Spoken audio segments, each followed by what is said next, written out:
এই মুহূর্তে কংগ্রেস নেতা অধীর রঞ্জন চৌধুরী আমাদের সঙ্গে রয়েছেন টেলিফোন লাইনে। অধীর বাবু, আজকেও বেলডাঙ্গা উত্তপ্ত হয় পুলিশ এই মুহূর্তে অ্যাকশনে, কিন্তু অ্যাকশন নিতে 26 ঘন্টা সময় লেগে গেল, কি বলবেন? একটাই কারণ আজকে খোকাবাবু বহরমপুর শহরে রোড শো করবে একটা, তাই খোকাবাবুর পথ পরিষ্কার করতে, কন্ট্রোল মুক্ত করতে পশ্চিমবঙ্গের এবং বাংলার পুলিশ প্রশাসন, মুর্শিদাবাদের পুলিশ প্রশাসন তারা এখন ধরপাকড়ের করা নাটক করছে, তারা এখন পথ পরিষ্কার করছে। মুর্শিদাবাদ জেলায় এই মুহূর্তে দুটো অবরোধ হচ্ছে, একটা বেআইনি অবরোধ যেটার বিরুদ্ধে পুলিশ ব্যবস্থা নিচ্ছে, আরেকটা আইনি অবরোধ, সেটা বহরমপুর শহরের যে বাস স্ট্যান্ড 4 ঘন্টা ধরে, যে বাস স্ট্যান্ড 4-5 ঘন্টা ধরে বন্ধ, এবং বহরমপুর শহরে কেউ না ঢুকতে পারছে গাড়ি নিয়ে, না কেউ বেরোতে পারছে।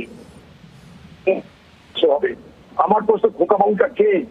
এই যে অভিষেক ব্যানার্জি ছড়া, এ কে? কি কোন পশ্চিমবঙ্গের মন্ত্রী না মুখ্যমন্ত্রীরা কে? তাকে কে মারবে? তার বিরুদ্ধে কি আছে ইন্টেলিজেন্স? তার নিরাপত্তার জন্য শহরের বাস স্ট্যান্ড 5 ঘন্টা ধরে বন্ধ, লোক যাতায়াত করতে পারছে না, গোটা শহর স্তব্ধ হয়ে গেছে। মুর্শিদাবাদে প্রাণ কেন্দ্র বহরমপুর, সেখানে মুর্শিদাবাদ জেলার মানুষ তা ঢুকতে পারছে না, বেরোতে পারছে। কে? এর জন্য এত নিরাপত্তা কেন? তাই দু ধরনের অবরোধ হচ্ছে, একটা আইনি অবরোধ যেটা খোকাবাবুরা করছে পুলিশ প্রশাসনের মদতে, আরেকটা বেআইনি অবরোধ যেখানটাই পরিযায়ী শ্রমিকের মৃত্যুর প্রতিবাদে, আক্রোশে, ক্ষোভে ফেটে পড়ছে মানুষ। তাই সেই ক্ষোভের আগুনে, সেই ক্রোধ তাদের ব্যক্ত হচ্ছে পথ অবরোধ করে। কারণ তারা কি করবে? আর তাদের কাছে কোনো রাস্তা নাই, রাজ্য সরকার আছে, প্রশাসন আছে, না কেউ আছে তাদের জন্য। তারা ক্ষোভে ফেটে পড়ে তারা রাস্তা অবরোধ করছে।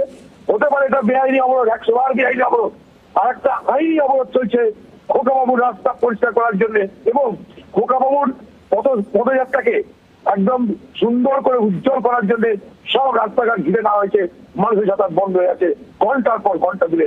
দেখুন আপনারা বহরমপুর শহরে। কিন্তু অধীর বাবু, আপনি বেআইনি অবরোধ, আইনি অবরোধের কথা বলছেন, কিন্তু গতকালে যে ঘটনা, সংবাদ মাধ্যম আক্রান্ত, আজও সংবাদ মাধ্যম আক্রান্ত, এই ঘটনায় কিন্তু পুলিশ এখনো পর্যন্ত কাউকে আটক গ্রেফতার করেনি। পুলিশ সব সংবাদ মাধ্যম এখন আপনারা পেশা, আপনাদের যে যাই, আপনাদের যে কোনো হাউসের আপনারা কর্মচারী হতে পারেন, সাংবাদিক হতে পারেন, পেশা আপনাদের এক। আপনারা সেই ফ্যাটার্নিটিটা বজায় রাখুন, এই প্রফেশনাল ফ্যাটার্নিটিটাকে বজায় রেখে আপনারা সবাই মিলে প্রতিবাদে নামুন। পেশায় আপনারা সবাই সাংবাদিক, সেই সাংবাদিকদের উপরে এই হামলা মানে কোন ব্যক্তির উপরে নয়, গোটা প্রতিষ্ঠানের উপরে হামলা। যে প্রতিষ্ঠানকে আমরা বলি ভারতবর্ষের 4র্থ স্তম্ভ, সেই প্রতিষ্ঠানে হামলা হচ্ছে বাংলায়। সবাই মিলে প্রতিবাদ করুন।